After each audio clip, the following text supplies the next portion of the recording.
मित्रों नमस्कार। Parameter of law channel पर मैं आपका मित्र रिटायर्ड जज अशोक शर्मा आपका हार्दिक अभिनंदन करता हूं। आज मैं 4 जो नए लेबर कोड्स लाए गए हैं, पुराने कानून जो लगभग 70 साल से लेकर 100 साल तक पुराने थे, उनको खत्म करके 2019-20 के नए लेबर कोड्स के बारे में जिनका इम्प्लीमेंटेशन किया जा रहा है बताने जा रहा हूं। वेतन संहिता कोड ऑन वेजेस 2019 मजदूरों के लिए वेतन के संबंध में, और ये नया कानून है। केंद्र सरकार ने ये सारे कानून 2020 में भी कुछ कानून लाए कोड ऑन वेजेस के अलावा, occupational health and safety code, industrial relation code और कोड ऑन सोशल सिक्योरिटी। ये आपको जानना चाहिए। इसके अलावा सामाजिक सुरक्षा के लिए बनाए गए कानून है, मजदूरों के हित में बनाए गए कानून है। पुराने जितने कानून थे उन कई कानूनों को एक एक कोड में रख दिया गया है, यह आपको जानना चाहिए।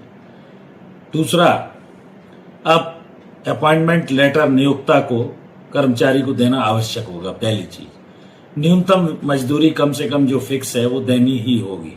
समय पर वेतन बेहतर मिले, जीवन यापन उनका अच्छे से हो, समय पर वेतन से उनके परिवार का गुजारा चले।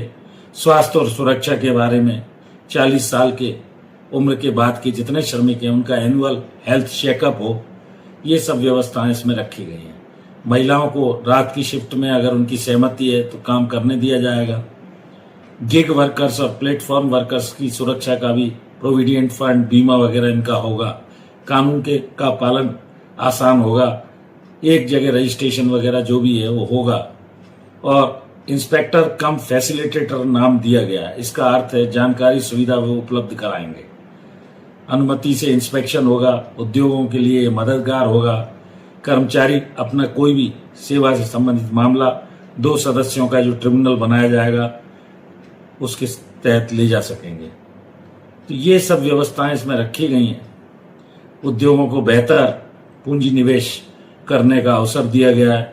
लेकिन इन 4 नए जो लेबर कोड्स हैं, जो करीब 29 कानूनों की जगह 4 कानून में परिवर्तित किए गए हैं और अधिकांश कानूनों को इनमें रख दिया गया है। रियलिटी अगर चेक करें तो इसकी क्रिटिसिज्म अधिक हो रही है। छटनी की जो प्रक्रिया इन्होंने रखी है वो आसान करने का उद्देश्य 300 कर्मचारी तक क्लोजर आसान हो जाएगा। नियोक्ता को यह अधिकार दिया गया है। पहले 100 था, अब 300 तक। हड़ताल पर जाने के लिए 14 दिन का नोटिस देना आवश्यक होगा। कलेक्टिव बार्गेनिंग जो था वो अब मुश्किल होगी। पहले क्या था कि ट्रेड यूनियन थी, कोई भी नियोक्ता के समक्ष वो अपनी डिमांड रख सकते थे। कर्मचारी की परिभाषा में परिवर्तन है। मजदूरी की परिभाषा ये सब स्पष्ट नहीं है। परामर्श जो है पर्याप्त किए बिना ये लॉज बनाए गए, ऐसा लोगों का कहना है और ये आलोचना हो रही है। लेबर लॉ श्रमिकों के पक्ष में होने चाहिए, ऐसा लॉ कहता है। सोशल वेलफेयर लेजिस्लेशन है। There is a fight between 2 thoroughly unequals. One is exploiter, एक शोषण करने वाला जिसे नियोक्ता कहा जाता है। दूसरा शोषित वर्ग जो मजदूर होता है। तो ये कानून जो बनाए गए इनका विरोध भी काफी हुआ और ये काफी देरी से प्रभाव में लाए गए, नोटिफाई किए गए। लेबर लॉ श्रमिकों के पक्ष में होने चाहिए। नए 4 कोड श्रमिकों तक लाभ इसका कैसे पहुंचेगा, जैसा मैंने अभी आपको बताया, मजदूर कर्मचारी की परिभाषा सीमित कर दी गई है। 18,000 रुपए से अधिक वेतन पाने वाले अगर सुपरवाइजर शब्द लग गया है तो वो लेबर कोड की शरण में जाने से रोके जाएंगे। ज्यादा वर्कर अगर हैं तो उनके लिए यूनियन बनाना कठिन होगा। कई यूनियनें मिलकर अपना मामला नियोक्ता के समक्ष रखेंगे। स्ट्राइक जैसा मैंने बताया, हायर एंड फायर की नीति का प्रयोग हो सकेगा, ऐसा क्रिटिसिज्म है।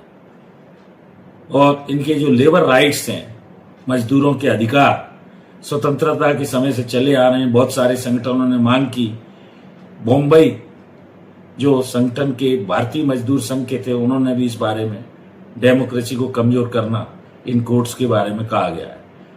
इसके अलावा जो अन्य बातें हैं वो मैंने आपको बताया। 20% से कम लोगों का होना संघ बनाने की आज़ादी के लिए जरूरी कर दिया है। यूनियन का रिकॉग्निशन 50% बिना मैनेजमेंट के समक्ष यूनियन नहीं बना सकते हैं।